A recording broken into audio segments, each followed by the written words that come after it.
ప్రస్తుతం సోషల్ మీడియాలో భారత హడిల్ క్వీన్ తెలుగు తేజం జ్యోతి ఎర్రాజీ పేరు మారుమోగుతోంది. ఖాళీగా ఉన్న స్టేడియంలో ఆమె గోల్డ్ మెడల్ గెలిచిన ఒక వీడియోను షేర్ చేస్తూ నెటిజన్లు మన దేశంలో క్రీడల పట్ల ఉన్న వివక్షపై ఆవేదన వ్యక్తం చేస్తున్నారు.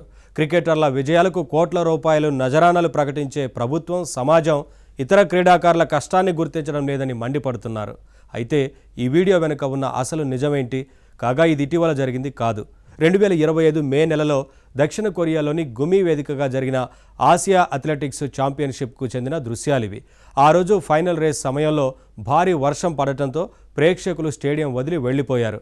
కానీ అవేమీ పట్టించుకొని జ్యోతి కేవలం 12.96 సెకన్లలో లక్ష్యాన్ని చేరుకుని స్వర్ణ పతకాన్ని కైవసం చేసుకుంది.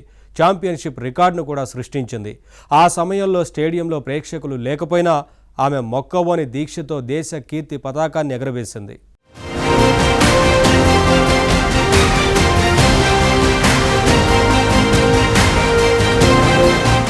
జ్యోతి ఎర్రాజీ ఈ స్థాయికి చేరుకోవడం వెనుక ఎన్నో కష్టాలున్నాయి. విశాఖపట్నానికి చెందిన 25 ఏళ్ల జ్యోతిది అత్యంత నిరుపేద కుటుంబం. ఆమె తండ్రి సూర్యనారాయణ ఒక ప్రైవేట్ సెక్యూరిటీ గార్డు, తల్లి కుమారి ఒక ఆసుపత్రిలో క్లీనర్గా పనిచేస్తూ కుటుంబాన్ని పోషించేవారు.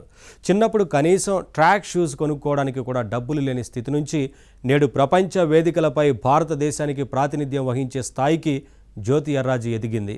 స్కూల్ రోజుల్లోనే ఆమెలోని ప్రతిభను గుర్తించిన పీఈటీ ఆమెను ప్రోత్సహించారు. అనేక అవమానాలు, ఆర్థిక ఇబ్బందులను అధిగమిస్తూ రిలయన్స్ ఫౌండేషన్ యూత్ స్పోర్ట్స్ సహకారంతో ఆమె మెరుగైన శిక్షణ పొందింది. కేవలం కష్టం మీదనే నమ్మకం పెట్టుకున్న ఈ వైజాగ్ ఎక్స్ప్రెస్ హడిల్స్ రేసులో అడ్డంకులను దాటినట్లే తన జీవితంలోని అడ్డంకులను కూడా దాటుకుంటూ ముందుకు సాగింది.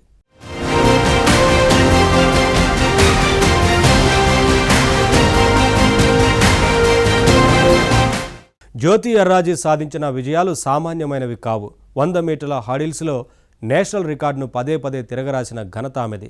ఆసియా అథ్లెటిక్స్ ఛాంపియన్షిప్లో స్వర్ణం, ఆసియా క్రీడల్లో రజతం సాధించి భారత్ గర్వించేలా చేసింది. అయితే ఇన్ని విజయాలు సాధించిన ప్రభుత్వాల నుంచి తగిన ప్రోత్సాహం అందకపోవడం బాధాకరమని ఆమె పలు ఇంటర్వ్యూలలో ఆవేదన వ్యక్తం చేసింది.